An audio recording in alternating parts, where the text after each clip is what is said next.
kicking at the grooved concrete driveway, watching as Mom pulls the front door closed, locks it up, and puts the key in her handbag. She puts the handbag in the shopping bag, and off we go. Left off the drive and up the hill that is the street on which we live, Simon Road. Our house is number 34, one up from where the road ends. We walk together along the pavement, counting down 32, 30, 28. On the left-hand side of the street are all the even-numbered semi-detached houses, single buildings designed to function as two separate homes. Ours is twinned with number 36. Across the street, the odd-numbered houses are detached, each building a single dwelling, all much larger than ours, and so are the back gardens, which are long and tree-filled and bordered at the bottom by a stream.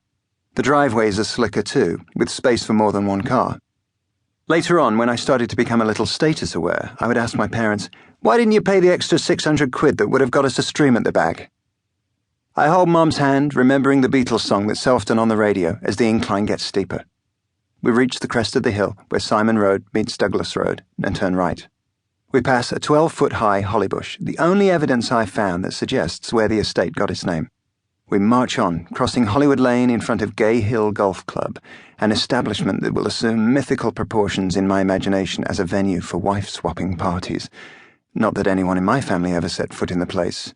There was no truth in the rumour. Cars flash by at 20 or even 30 miles an hour. We make it to Heath Lane, another main artery of the neighbourhood, which must be taken if you're visiting the old Birmingham of grands and aunts and uncles, recreational parks and bowling greens. It gets traversed a lot by the Taylor family at weekends.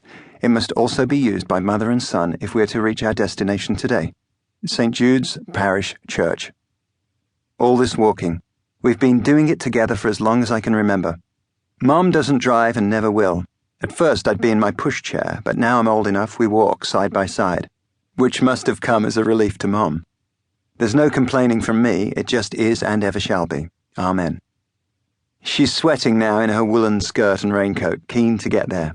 We walk past the Esso filling station where, in 1970, I will complete my set of commemorative Soccer World Cup coins.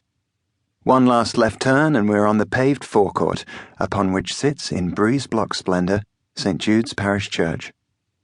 I would go to many beautiful, awe-inspiring churches when I was older. St. Patrick's on Fifth Avenue, St. Peter's in Rome, Notre Dame de Paris.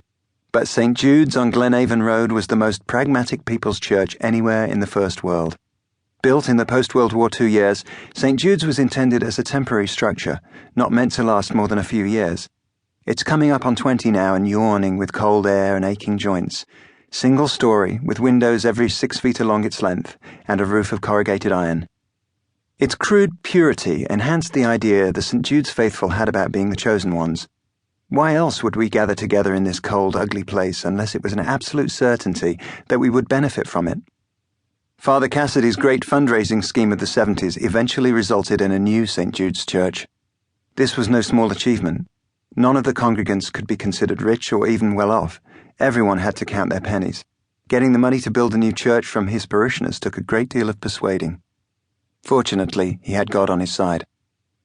A communal sense of readiness sends us through the small lobby where, on raw wooden tables, literature is offered, some for sale, some for free.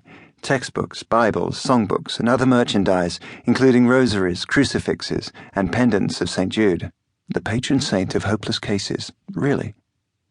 On into the nave, where there is a smell of sweat and yesterday's incense. It's usually cool in here, sometimes warm, but never hot. A tall, red-headed man plays a rickety-looking organ, quietly piping sweet music that is barely there. Eno would call it ambient. Candles burn lazily with a holy scent. On the strike of 11, the service begins. The priest enters smartly, followed by a pair of young men in white robes. The priest's team, his posse, one of whom swings a silver chalice from which more incense issues.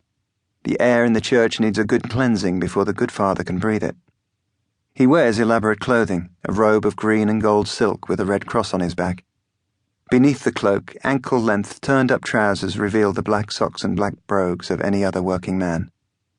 The music surges in volume and we all stand. The red-haired man leads us in a song we know well, "The Lord is my shepherd." I open the hymnal to read the words.